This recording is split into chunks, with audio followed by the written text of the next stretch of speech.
What's up, people? We back with another episode of Beyond the Clientele. And I'm your host, J1, J100, or Mr. So 100, because you know I do it the So 100 way. Today we got a special guest in the building. This brother is an actor. This brother is a writer. And he's also an artist, you know what I'm saying? I've been in tune with him, I found out, longer than I thought. You know what I'm saying? We met a little while back. But welcome to the show, man. This brother, man, CJ Nevels in the building, man. I appreciate you having me, J1. Yes, sir. Yes, sir. Welcome, brother. Hey, that's the first thing I want to do, man. I want to say I appreciate you for blessing me with your presence, brother. You know what I'm saying? It's an honor to sit down with you, man, and get your story beyond the clientele. I appreciate you having me. That's what's up, man. I appreciate that. For sure. First thing I want to do, CJ, I want to get the business out the way.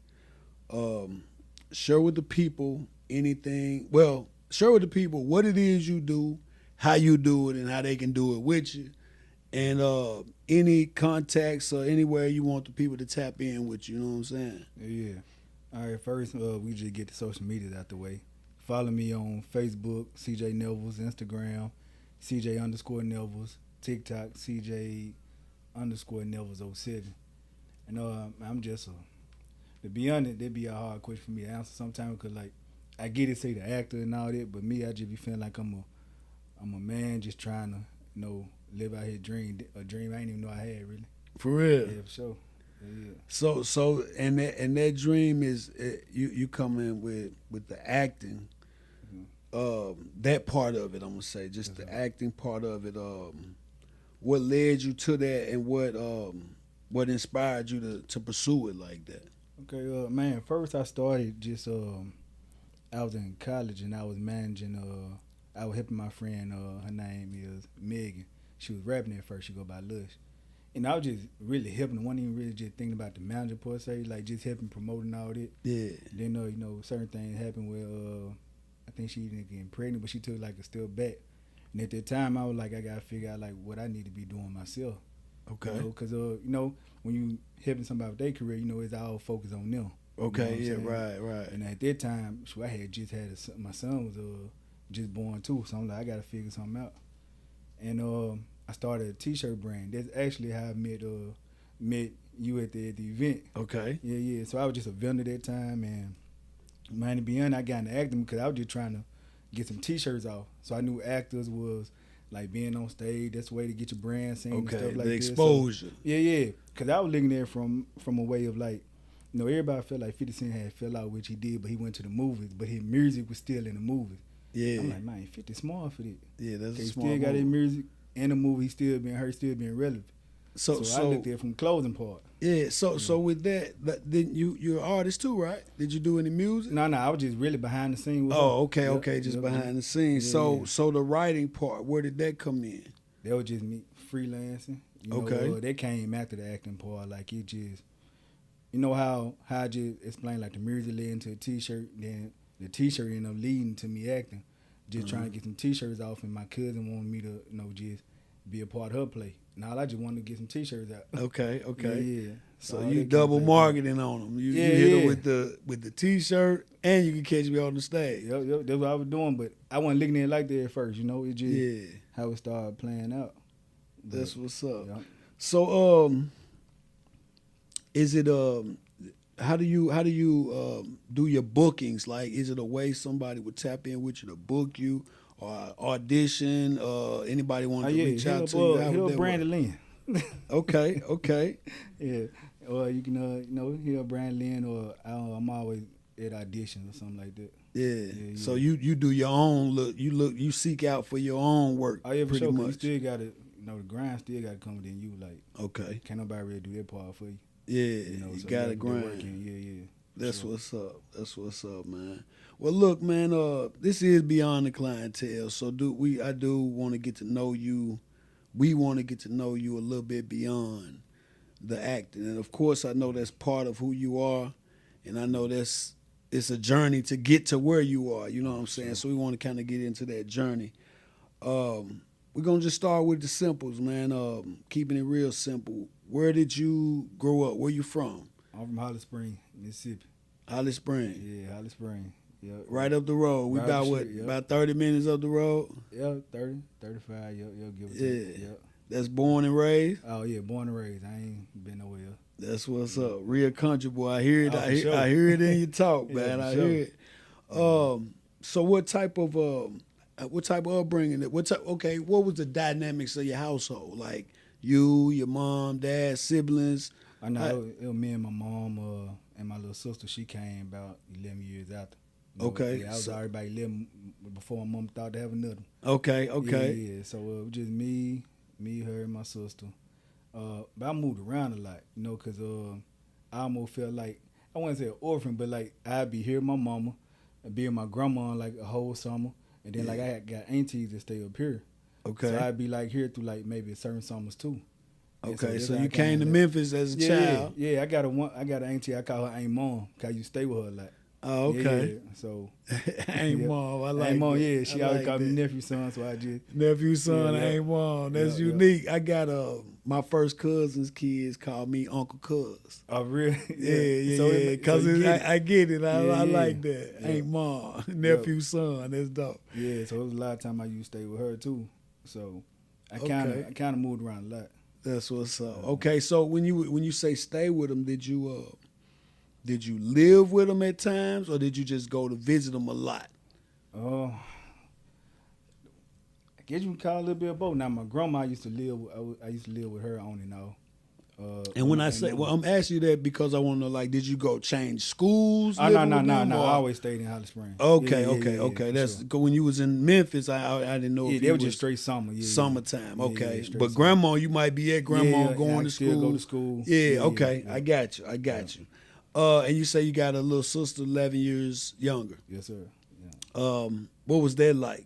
Being a kid, man, with a little bitty sister coming into the world. Man, it kind of make you.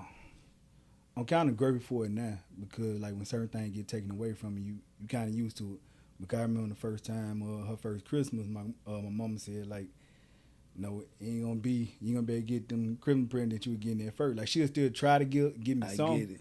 Yeah. But she was like, she want to make sure like my little sisters experience Yeah. And I respect that. So it made me like just get humble even quick. I probably ain't no telling how spoiled I would have been then. Okay, because you was only child. Yeah, I was only child for a long time. So yeah, so when so she just letting you know like we gotta tend to the baby now. Yeah, you know what and it I'm was saying? cool. Like I ain't. That's some real big brother shit right there. That's real. You wasn't jealous or nothing like that about it.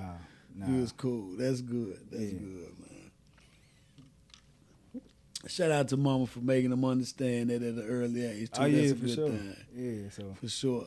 So being a big brother to somebody that much younger is crazy. I got a little sister 12 years younger than me. And I know that the distance plays a part in your relationship. Yeah. Even though y'all right there together, it's like she's so much younger and you still in your adolescence to age too. How did that translate? Having that little sister. Of course you big bro, but how was that dynamic as far as a relationship with y'all coming up? Man, at first, like I think maybe them first couple years when she's still a baby, it's like, you calling her, you with all the time, and then around that time, like I'm probably like 10, all the way up to like 14. And then when I'm really getting out, I'm kind of ain't really at home no more. Okay. Then especially I went out to college when she was probably like 6 or 7.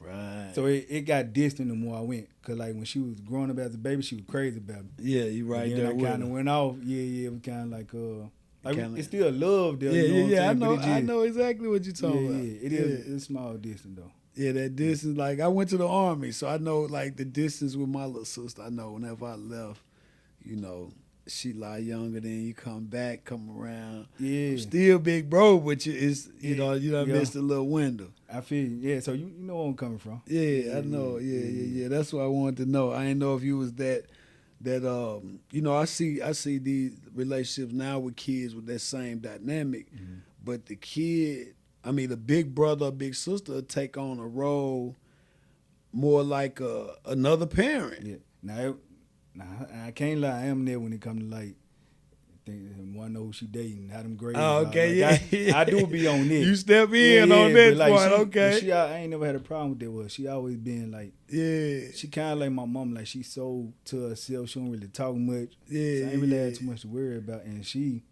love to read anyway. Okay, if she got herself in a book, she cool. Okay, so you had it easy. Yeah, I got it. You had it kind of easy because if she was turned up, you would have some problems probably. You know what I'm saying? And so I'm kind of grateful for that one. I done crossed that bridge before. I done had to call and check a nigga. Man, is you real? crazy? And they already know who I am. Yeah. See, I ain't had them problems.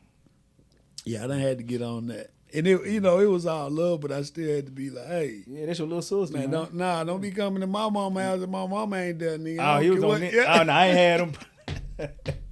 I had to step in like that, nigga. Don't make me come see about you, man. I'm like, look. But it's that distance always plays a part. But now being adults, it's real love, man. My little sister, man, shout out to my little sister, Jackie. She got 2 sons, man, and she said things to me, in Texas, like, man, I want them to be like you, stuff like that. That really mean a lot to me. You know what I'm saying? Yeah. Real talk. So that shout out to the big brothers. You know what I'm saying? For sure. Moving on, man. Let's do this, man. I got a segment I like to call Impact by Decade, right? Okay. And so what that is, you just basically share impactful moments that molded you into the man you are today, but you do it by decade. Your first decade, we already done caught a whiff of, your 1 to 10 before, you was an only child, then boom, you become a big brother. Yeah. So we going to pick yours up at that 10 to 20. I heard you say you went to college, so I know you had a lot of milestones in that window that you went through, but I want you to share something that really stick with you, that molded you into the man you are today, man, within that 10 to 20 window.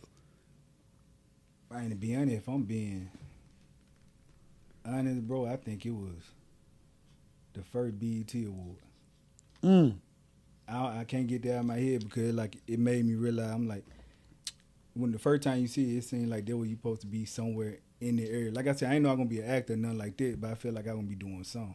In the entertainment world. Yeah, cause like just I don't know, just something about being just stagnant, regular just job just do something to me. Like, but entertainment always did something for me. Yeah, like I just love I don't have to be in the spotlight, none of it, even if I'm behind the scenes. Like I just for real. So did you do anything during that time in that window as an entertainer? Like, didn't believe myself like that. For real? Not for I didn't. I played football in high school. Okay, so you did. Okay, you played sports. Yeah, I played sports. But I always say, man, you gotta have the helmet on, so they don't even really get to see. You know what I'm saying? So I played football, but I can say it still played a part because it'd be like certain parts in school. I think my senior year, we had this teacher named Ms. Williams, and then the first time she started just allowing us to express ourselves in the English class. And her assignment was to, like, you can either do a poem, you can reenact a skit or something like that. And it was like I was always the one coming to idea for my group. Like, we should do the poem. And the poem I remixed, we remixed Sammy Weather song with a poem off, I think it was something Pretty Ricky then. So the girl was crazy over it. And then we, sometimes we just had a little free time. She'll just say, they'll point me out and be like, let's just do something. Like we did a skit, we did a Friday skit. Then one time we had to do a barbershop skit and we just added like a rapper in there or if an actor was in there, how they would be. So it kind of like shaped me to. So that gave you that little spark. Yep, and I didn't even realize it then. Yeah, that gave you, but that was where you kind of fell in love with the craft, you would say? Like, you kind of caught on to what it takes to do it? I had a deeper interest for it. Yeah. Didn't really know it, though. Like, at that time, you just going through life. Yeah. Has anybody ever told you to like Pleasure P? Mine go here. Yeah. I was just wondering, man. I was just saying, though. No, that just happened, the verses. So I heard it in high school one time. Okay. My dog, Memphis Tension, he just put it on Facebook. Gonna say some congratulations to Pleasure P. I think you laughed at it. Yeah, that's funny. Say she probably did. That's crazy because when I was looking at you on the John, I noticed you kind of favorite Pleasure P, man. I told Brandy when we was sitting there talking, I said he kind of favorite Pleasure P. Man can't be this, man. Yeah, man. But I just didn't know if I was gonna be the first one to say it. But now I'm glad I'm not, because I know what I saw. You know what I'm saying? Yeah. Man, golly. Now I got. But you made me think of it though when you said y'all made it like Pretty Ricky. Yeah, they made it. Yeah, I was like, you know what? Yeah. Yeah. So did you do the Pleasure P part? Nah, let somebody else do it. I just here with the writing part. That's what's up. Okay. That's what's up, man. So man, going back to it, that impactful moment was really the freedom to express. Yeah. That teacher gave y'all the freedom to express and entertain. And you really didn't know at that time that it was shaping you into something that you became. No, sir. That's what's up. That's what's up. Okay, so how about anything else within that decade that ties to that? Yeah, the women too. Talking about that 10 through 20. Yeah. Yeah. What'd you say, the women? Yeah, the women. They shaped me to be. Yeah. Do you mean your auntie and your grandma and your mom? Nah. Oh, not them? Nah. Them two, though, they played it. They let me see a lot. A lot can't get past me because of them. Because of them? Yeah, because of them. Yeah, they gave you some gas. Yeah, oh yeah, for sure. So elaborate on what you mean, the women. What the women do in the 10 to 20 window. I mean, just a little bit, I know. I can be real, like for like my insecurity, like used to be this mole on my nose. Okay. Like growing up, I used to didn't like it at first until like maybe like I think 8th grade, 9th grade, when an old woman started telling me, boy, you need to embrace it. That's an eye catcher. Okay. I ain't get into, a girl my age told me that too. Okay. So you something you looked at as a flaw became, So all my flaws I just started embracing. Dig that. I like that. Yeah. So the women, when you said the women, they basically sparked or motivated the flirtation is in the little bit more of freedom to express yourself. You was a little insecure about it. Once you saw that they like it, you like, hey, you know what? It kind of give you confidence too. That's what's up. See, I always, even I'm a father of daughters, so embrace is a word that you're gonna always tell them. But I looked at it as like, if you got something different, that make you more unique than any other mom. You know what I'm saying? Yeah. That's part of your description. So you gonna stand out. How many niggas they got a mole on their nose? So it can be CJ with the mole on his nose type shit. You know what I'm saying? So it just kind of separates you from the rest. So I used to be like, I can feel you, because that used to be, and then if somebody check you, that's the first thing they go to. They do first thing. See, I had that thing with my lips, you know what I'm saying? But when I was a kid, that was you big lip. Oh, I got that too. Boy, I used to like you said, when they get grown, somebody grown tell you what you know what I'm saying? And you be like, okay. And now you embrace it and you go from there. It was the lips too, Yeah, that was the first thing they gonna check. Yeah, lip, no. Mm-hmm. Cool, so we got the English teacher who gave you the freedom to express yourself and tap into your hidden talent. Mm-hmm. The women who gave you more, who boosted your confidence. I'm gonna say that. Yeah. Boosted your confidence and embrace you for you. For sure. Boom. Now we merging on into that 20 to 30. How old are you now? 33. 33. Okay, so we short with this one. Yeah, young buck. Yeah. So we going into that 20 to 30 realm, man. Sure impactful moment that molded you into the man you are today during that time. Man, it would be. Now that time it was kind of shaky for me, because that's when I lost my uncle. He got killed, and he was like the one that was like kind of like more of the father figure for me. Not even just that he like gave me stuff, nothing like that. He was just, he was just in there present. You know what I'm saying? Mm-hmm. Every time, like if he was just going to the store, he'd be like, "You want to ride with me?" Yeah. You know what I'm saying? He wanted to. I ain't saying he the best, but he was my dog. Yeah. You know? And You know, he got killed 20. I know it was my sophomore year in college. So it made me how he got killed and how it was. It made me look at people different. Like it's hard for me to trust friends. You know what I'm saying? So if I call you a friend, you gotta really know I'm with you because friends set him up to get him killed. Okay. You know, so it yeah, that one thing it shaped me different. Yeah. You know, you already had trust issues, like just anybody there had a little small trust issue, but that right there it cut me deep. Like it was hard for me to trust anybody that was around me. And this friend that did it was a friend that you knew of too. Also, I ain't really know him. That was my uncle partner. Oh, it was on your uncle. That was his partner. You know, and he basically, you say he set him up. Yeah. Wow. Yeah. And this was in Holly Springs. Yeah, it was in Holly Springs. I was in college. I got the call probably like maybe 3-something. My older cousin, I called my brother. He called me first, and I was like, he don't call me that late. So his brother ended up calling me, and I knew then it was real because like me and him like this. You know what I'm saying? So when he called me, I kind of already knew. Cause the first time I heard, I kind of went back to sleep when he said he got shot, and I'm like, I knew what he was into. You know what I'm saying? So I'm like, oh, he just got shot. He straight. He probably finna bounce back. But then when he called, I already knew like, oh yeah, what it was. Yo. Wow. So, and then I ain't really find out what truly happened till probably like a year later. Like it took me about 3 years to kind of like heal from. I don't say I'm healed from it. Yeah, grieving. But kind of like well. yeah.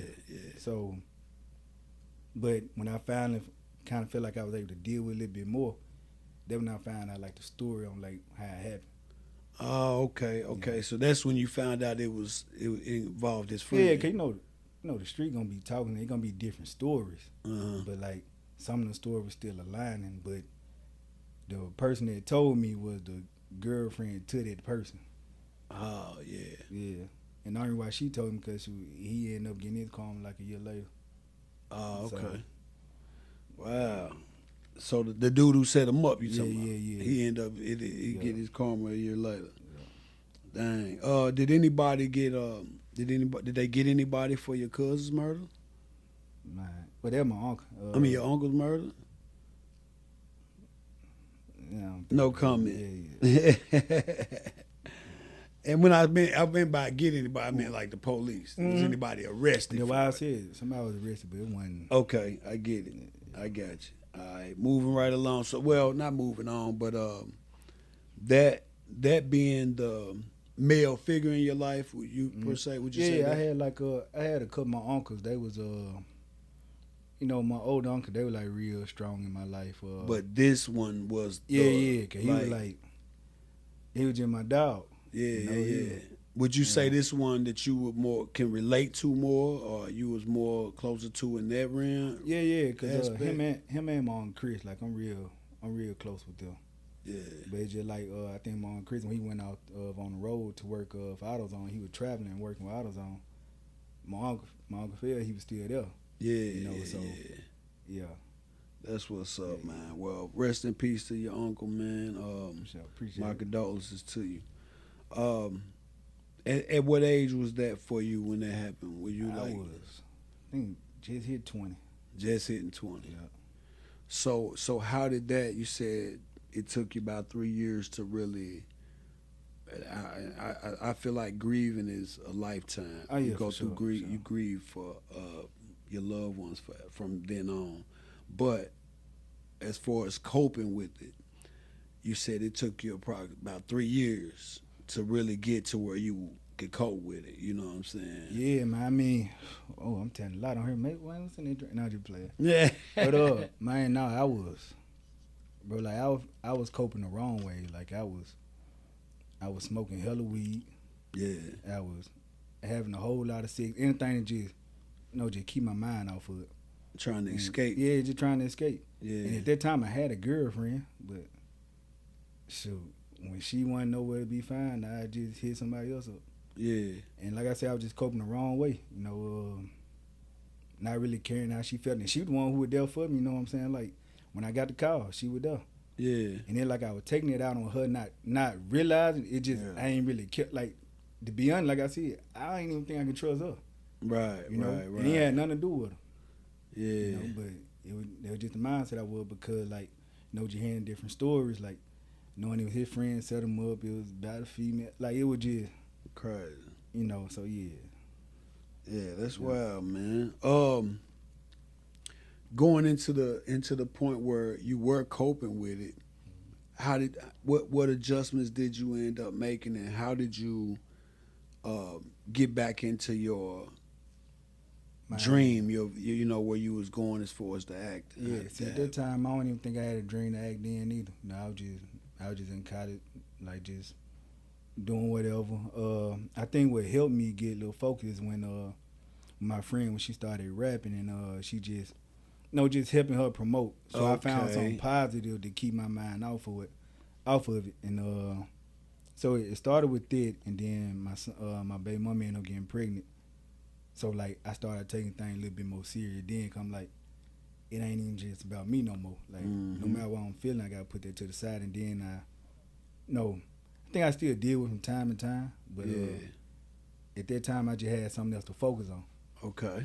And I think that's why I was working so hard then too, even just with her, like just trying to, anything I do keep my mind off of, I was doing it. I ain't care if I was up to like 4 something. Yeah. Yeah. So and you said you pretty much was doing management for her. Yeah. Well, when you think about everything I was doing for her, it was like management, but even she was calling it management. Yeah. Me, I was just looking at I'm just helping my looking friend out for my friend. Yeah, for sure. So. Yeah. So did you she stopped rapping?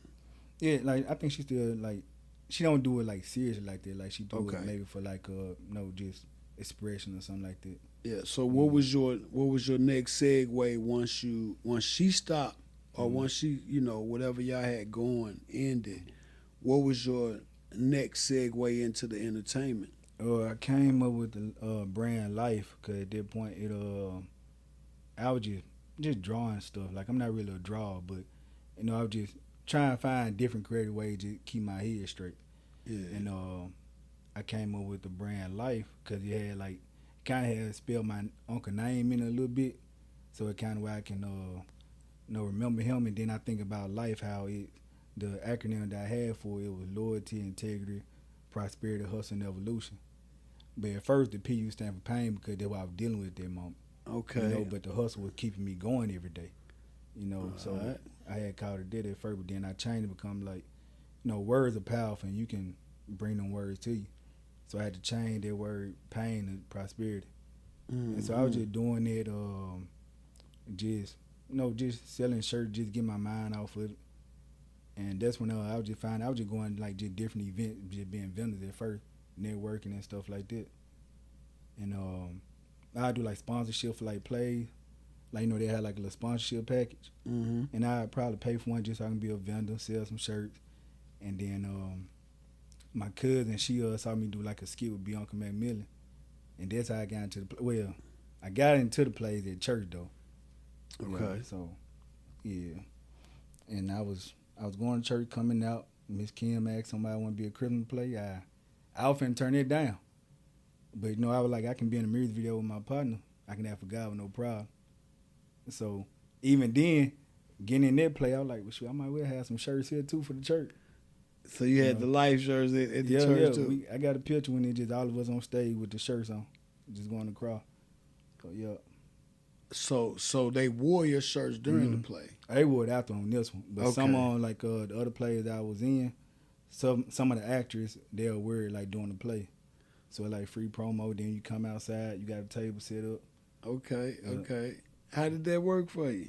It was cool, but then it started getting it started getting over when I'm trying to keep up with shirts and then try to act too as well. I'm like, so you can still have merch, you know what I'm saying, but you need somebody to do that for you if you I started taking acting real serious then, become like, I didn't know it was a gift I had.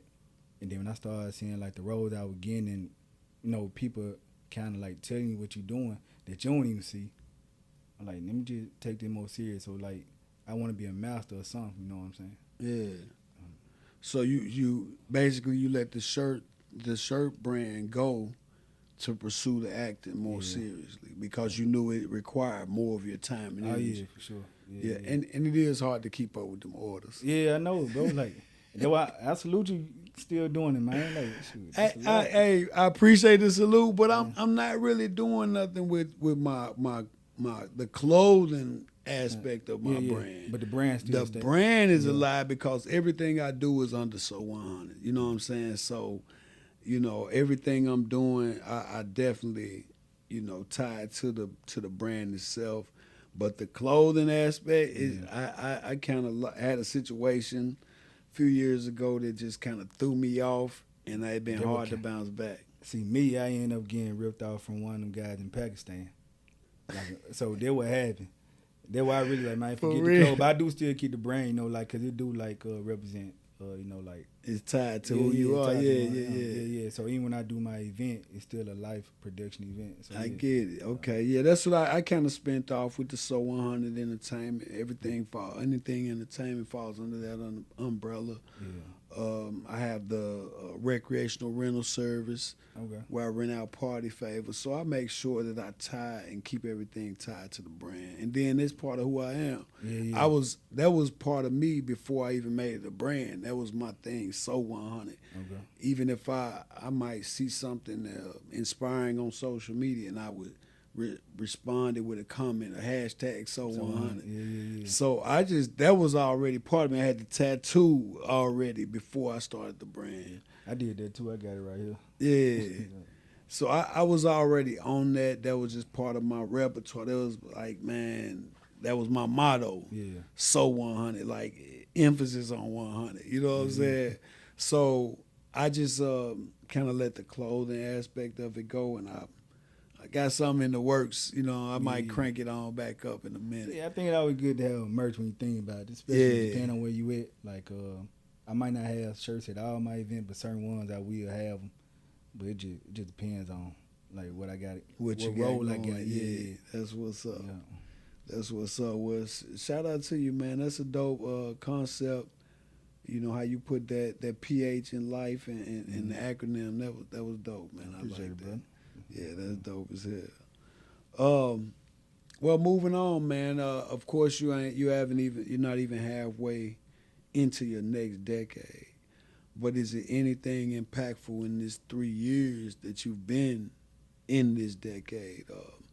Anything happened for you? Anything impactful that hit you that you know gonna stick with you? Man, this whole journey gonna stick with me because, like I said, it's different when, like, you know how some people have like a vision of what they want to be when they grow up or what they got to do. Me, it's almost like I had to let God truly just take the wheel on everything that I do. Like, I ain't see, like I said, I didn't see acting, even though it was certain things that kind of led its way into it. Me saying I'm gonna be an actor when I was young, I ain't see it. You never saw it. You know what I'm saying? Yeah, it is. So, but you did see entertainment. Yeah. Because you said you knew it was something. Yeah, I knew it was but you didn't know what. I didn't know what. Yeah.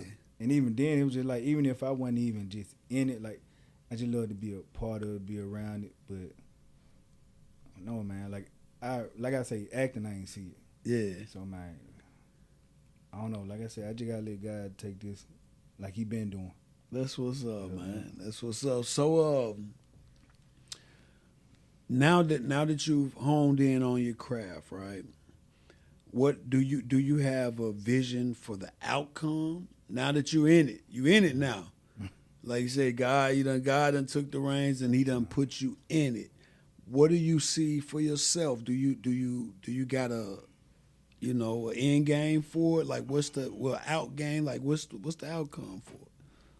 Man, to be honest, not really outcome, because I feel like anything I say, I be putting a cap on God. You know what I'm saying? So I'm just really open. Man, I'm open to see what he got for me. And like I used to have like these 5-year things I probably want to do in 5 years. Mm-hmm. It's hard for me to see it now, because like I said, even I think when I was 20, I was 26 when I started. 29, I ain't see me doing it this much, you know. Like, especially 33, I ain't see myself traveling and doing it. You know what I'm saying? Yeah. So like, I ain't see that. So you just letting it be. Yeah, I mean, of course, you know, like I do want to see myself. I do want to see myself on one of them Paramount shows. You know, I do want to see myself in something big. Okay. But I mean, just getting on Prime this past weekend, it was big to me. You know, on Prime? Yeah. It's a TV series. Jerron Lockery did, and like I think I'm only in episode 8, but they released it on Amazon Prime. What's the series called? Called House for the Broken. House for the Broken. Yeah, House of the Broken. Where is it? I know you know it. It's on there. Yeah, I don't be wanting to mix it up. I be thinking House for the Broken. House for the Broken. Yeah, we're gonna make sure because I don't want to screw it up. My bad. Dude. Yeah. House for the Broken. Yeah. And you're in episode 8. Episode 8. Yeah. All right. So y'all heard it here first, man. He gonna be in episode 8. We don't know when this coming, but we just know that. You know what I'm saying? Sure. If you haven't seen it by then, look at it now. For sure. You know what I'm saying? That's dope, man. To get to Prime just this early in your career. Prime is a major platform. Yeah. So I'm grateful, man. I'm grateful. Yeah. That's why I said I ain't see that not that soon. So you know. Yeah. Bro, it just how he lead it. Whatever. You're a vessel. I'm a vessel. That's all. Yeah. And that's another thing too. Like it's a lot. I try to make sure roles I pick it ain't so crazy. Like even if you playing a bad guy role, it's a reason why this guy bad. Like sometimes I like to play them because you get to see another side, and then it's a whole nother mission on why this guy the way he is. You know what I'm saying? It ain't all because he just crazy. Well, some of them do just be crazy. But sometimes a real deep-rooted reason why they are. Right. You get to show their part. That's what's up. So that's dope, man. I salute you, man, and commend you on your journey just because you it seemed like it came organically. Yes, sir. Kind of the universe kind of lined it up for you. Yes, sir. So I admire that, and just for you to take on the reins and just ride it out, that's commendable, man. So with movies, to date, how many movies have you participated in that you know? It's one that's out now, Troublesome. I'm in that one, but I just filmed 2 this year. The OK, they still filming the last couple scenes. Wrapped up with Sheba. That one called Bought Into a Setup. So before this year, it'll probably be like about 4 under my belt. Okay. Yeah. And what about roles and plays? Plays I can't really count them. It's too many. Yeah. It's a lot of them. Yeah. Probably. Guesstimation. Maybe 32. All right. Yeah, maybe. So participated in the writing, the creative. I say the creating. The creative part. Just one. That's just the web series with me and Nevels. And it's called. That's Under Pressure. The web series. Gotta put in the web series because the web series. Yeah, take somewhere. I got mixed up. I went to the Under Pressure. I think I put YouTube series. Oh, okay. And it popped up, and I started watching, and it wasn't the right one. So make sure y'all put web series or throw improv in your search. Yeah, for sure. I think the improv popped up on there too. Yeah.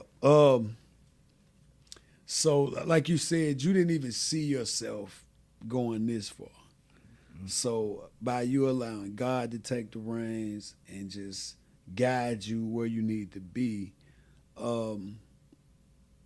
that's something that a lot of people can't do, especially when you're pursuing something. But it seems to me that you're just trusting the process. Yeah, I'll try. I get what they're going through, because it ain't easy. Yeah. Like, it ain't easy just to put it.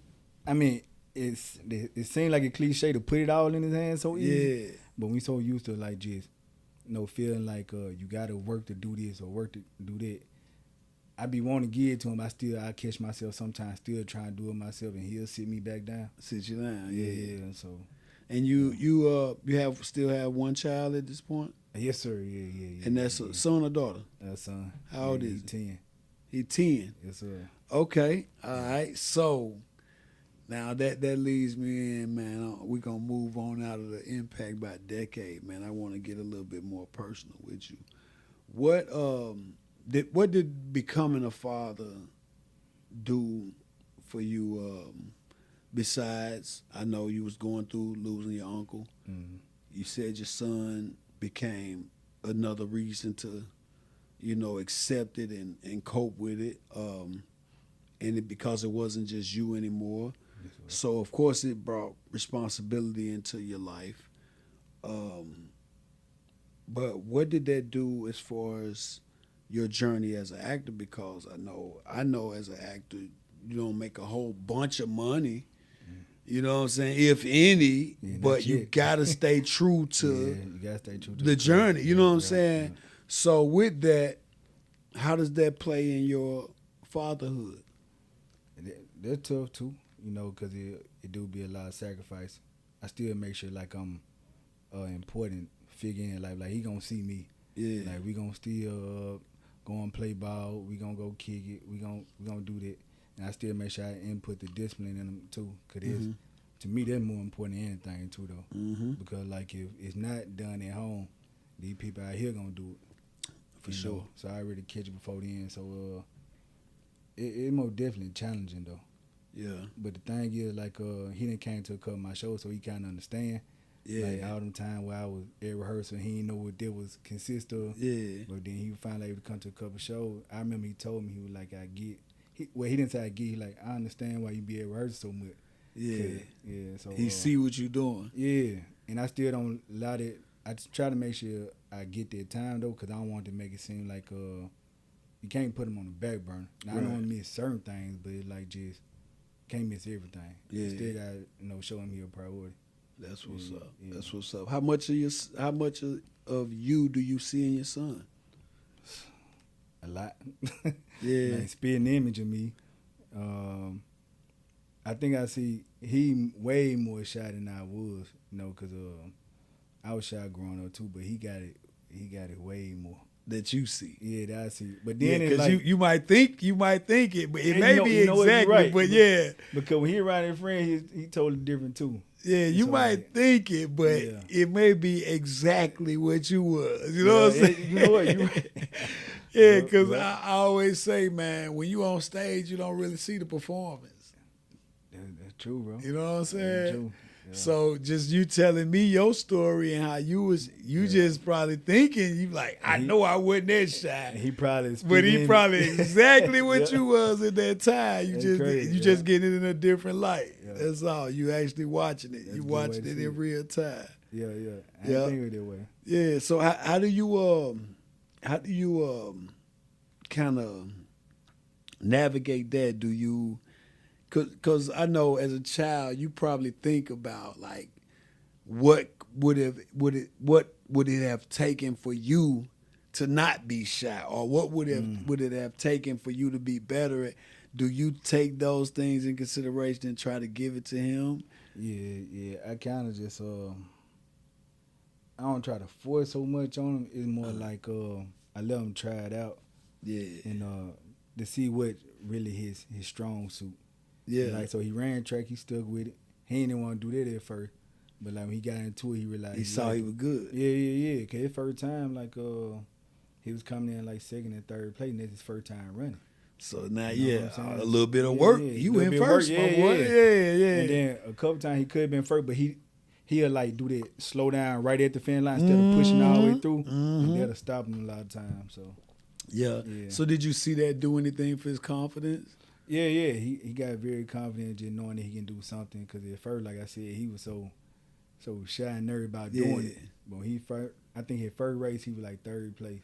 Yeah. And he started doing like this second. Started doing second and third consistently, but just that he just never kept pushing over through. there hard, But yeah. I was just mind just seeing him out there like just doing it. That was like, enough. Yeah. Cause like shoot, I don't think I ever went out for track. Yeah. Went out football, but I ain't do track. You put that helmet on. Though. Yeah.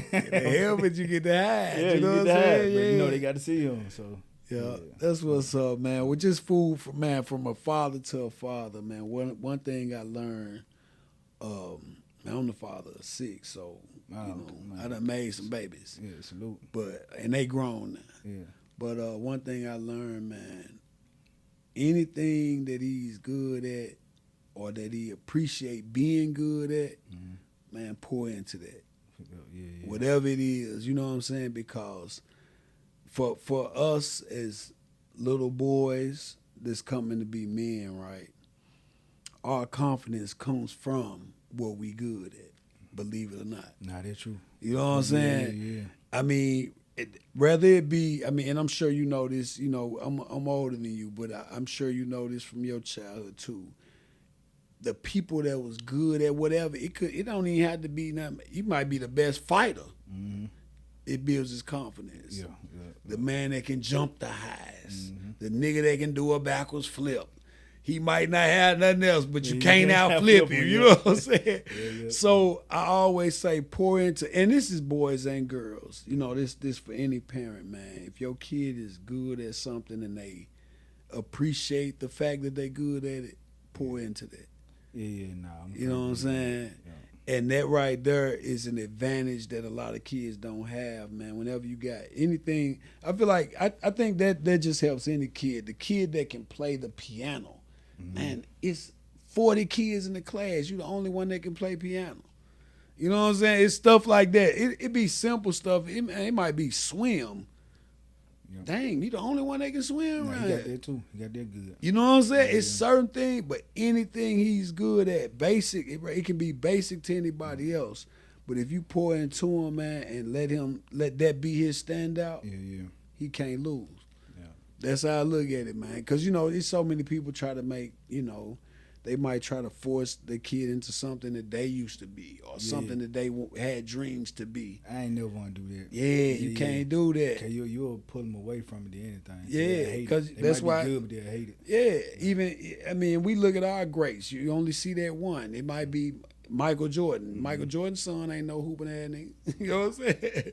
He is not there. So it's like you gotta let them be great in what they are. So pour into your son whatever he's good at, man. Pour into it.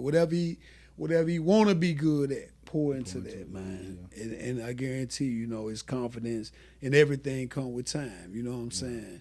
Everything come with time for sure. Nah, they good advice. Yeah, that's father to a father, man. Real talk. Back to you though, man. Tell me something you believed as a child that you found out as an adult that it wasn't true. Besides the basics like Santa Claus and shit. I can go though. Something tied to real life.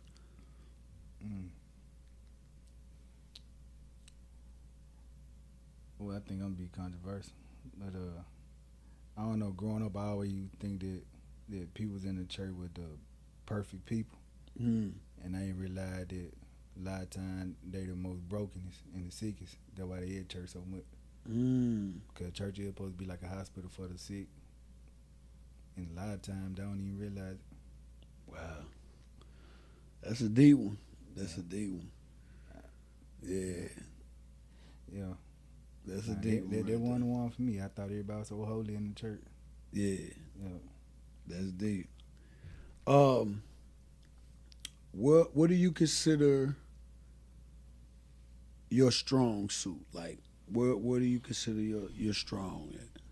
I think knowing my strength and my weaknesses, like delegating stuff that I know I ain't the strongest in. Like even when I'm on a project, even with Nevels, she's a way better writer than I am. So like, now I have my inputs and stuff like that, but she be wanting me to write a whole episode. I'm like, nah, you need to do that. Yeah, cause that's her strong suit. You know so your strong suit is knowing where you're weak at. Yeah. That's my strong suit. Yep. Real. That's what's up. Yep.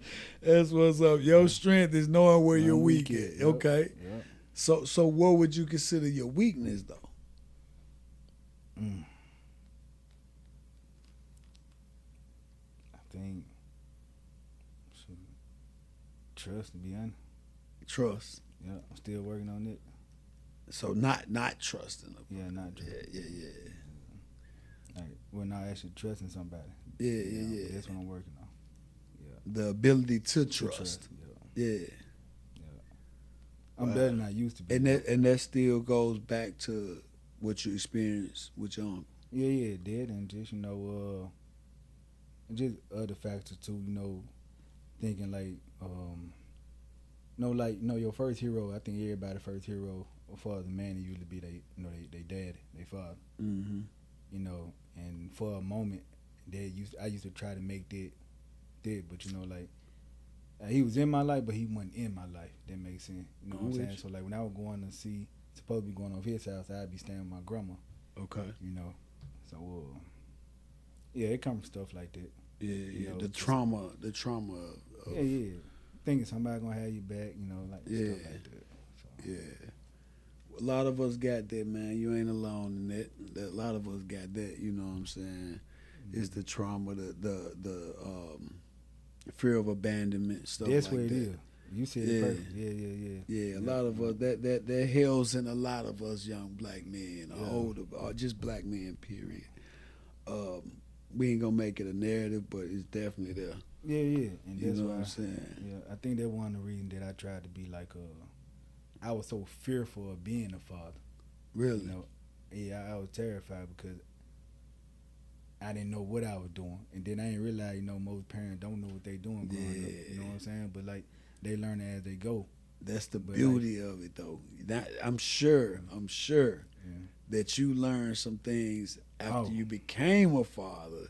Yes, that you had to give your father some grace. Yeah. I done had conversations. Yeah. That's why, even when I talk about him, I say the part, but in later interviews I done brought up to like how we done came to common ground and stuff like that. Cause I get it. Certain times you would there like the stuff that I think I fight through to actually deal with. He probably had them same tools to do that. You know what I'm saying? So like I give him grace on it. That's dope. Yeah. So we way better now. Like I said, like. He done came to more stage played than more football games I had. Dig that. Yeah. So. Yeah. I salute that, man. That's just an evolution as a man, man. Yeah. The more you evolve, the more you continue to and live more life. Mm-hmm. Your understanding just gets greater and greater, man. Yeah. So I salute that. I commend you on that, because that's usually how it happens. You don't really get it until you going through it, or I mean, especially when it comes to parenting. You get as a child, you might think you got it figured out. Why my daddy ain't like that daddy, or why he ain't doing it. Then, especially when you're influencing TV shows, like I thought my apple that dad like James Avery.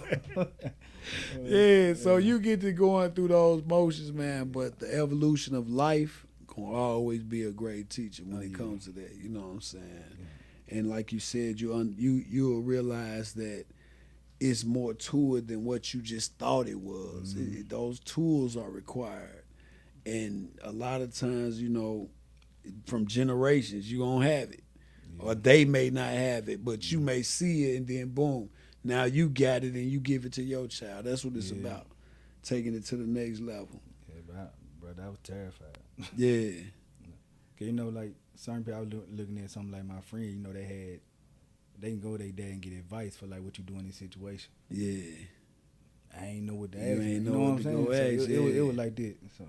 Yeah, but believe it or not, that's some real advice. If he's truthful, that can help too, because sometimes it can teach you what not to do. Yeah.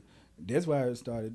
Yeah, he could tell you, well, look, I fucked up there. I wasn't shit at this point, but you should do this, and this. So if he's being honest and truthful, that advice can be, you might monumental for you. Yeah, them conversations help. Yeah, because I believe it. You can get it from anybody or any angle. So you may say, somebody may say, well, my dad did this, so I'm doing that. But then you can say, well, my dad didn't do that, so I'm doing this. Yeah, that's how it was. You know what I'm saying? Yeah. Like, man, I that was one of my things with my pops. Like, man, I'm like, man, I ain't never leaving mine. I'm going to show up every time. You know what I'm saying? So that became part of me. Like, I ain't going nowhere. I'm sticking it out. Yeah. You know what I'm saying? So you can get the good and the bad. You just got to know what to hold on to. I just respect that he was honest. Like Yeah, he was honest. that's real. That's real. Moving on, man. You say you started your first acting aspect of the acting truly in when you were in the church. Yes, sir. Um, how much of that experience do you use in your work today? I think that it helped me stay grounded because I remember how I started and where I came from. So it's just like the same drive I did just to remember them 2 lines. I try to remember it to this point.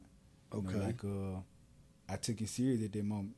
Didn't know if I was gonna be good or not. I just didn't want to make nobody else's prediction be bad because of me. Yeah. So like I take that with me on any prediction I go on. Yeah, that's what's up. Yeah.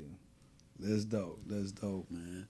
What advice would you give an upcoming young man who wants to get into the acting business? What advice would you give him? I tell them like just seek out as many auditions as you can, because like I said, if it wasn't for them coming outside asking who want to sign for the Christmas play, I probably wouldn't have did it. And then I probably wouldn't have kept going if it didn't start coming to me the way it came. Like it's also with networking too. Like if you do get an audition, even if you get a no, don't take it as you sorry or you bad. Yeah. It's just their role one for you, but do like get information that you walk into, like get somebody contact and follow their social media, see if they got another audition coming up. I don't think you should never give up, because a lot of times I hear a lot of actors around here when they say like they get tired of getting told no, so they do their own. And I get that, but like just because you get no don't mean that you not good. Yeah, just that It's role. just that role not for you. You know what I'm saying? I ain't gonna lie, I can hit you in the heart, cause I got plenty of no too. Yeah. People may not think that, but I got plenty of no. But all you need is one yes. Yeah. You know what I'm saying? So. And when you get that yes, you gotta show out. Yeah, command them yes always be better than the no. Yeah, so, for sure. Yeah, so That's what's up, man. don't let no stop you. That's what's up, man. So tell me this, man. Where do you get your inspiration from, man, to have that drive and that resilience? Where do you get that from? Well, I think that work ethic come from my granddad though. Like working out there in them passes at 6 in the morning when I ain't want to get up. Mm-hmm. So there where the work ethic come from. But like far like the creative space, I just studied the greats like of course Denzel, but that boy Jamie Foxx a bad boy. Yeah. Mekhi Phifer. I pick up like a lot of 90s actors. I ain't gonna lie, to me, I think some of the 90s and the early 2000s like the best movies. Yeah. So and Tupac was a great one for me. Okay. I think he would have been a better actor, rapper, you ask me. Yeah, he would have kept going, for real. For sure. I agree with you on that. Because I never, even when they get to talking top fives, I don't even rate music like that, but I always say Tupac, he wasn't just no super duper lyricist. He just was a great spokesperson, but from what he put out. But as far as lyrical content and wordplay, I wasn't never impressed with that part of Tupac. But when you say getting into the movies, you talking about a nigga that Bishop, he embodied that. You know what I'm saying? Man. You know, stuff like that. I mean, so many. Poetic Justice. I even like him in Above the Rim. Above the Rim, he was just dope in everything that he touched when it came to acting. So I agree with you on that. You dangerous for saying that. It's a danger when you say that, but I agree with you on that. For real. I can see talent when it comes there, bro. Yeah, for sure. I feel like he would have been a way better actor. Yeah, he definitely had that in him. He definitely had that.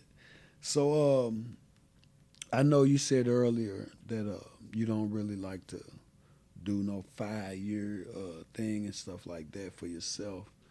But I do like to ask that question, like, what is your vision and plan for the next 3 to 5 years? Actually, we'll shorten it up for you because you're 33, right? Yeah. So I always say them multiples of 5s are considered milestone ages for me.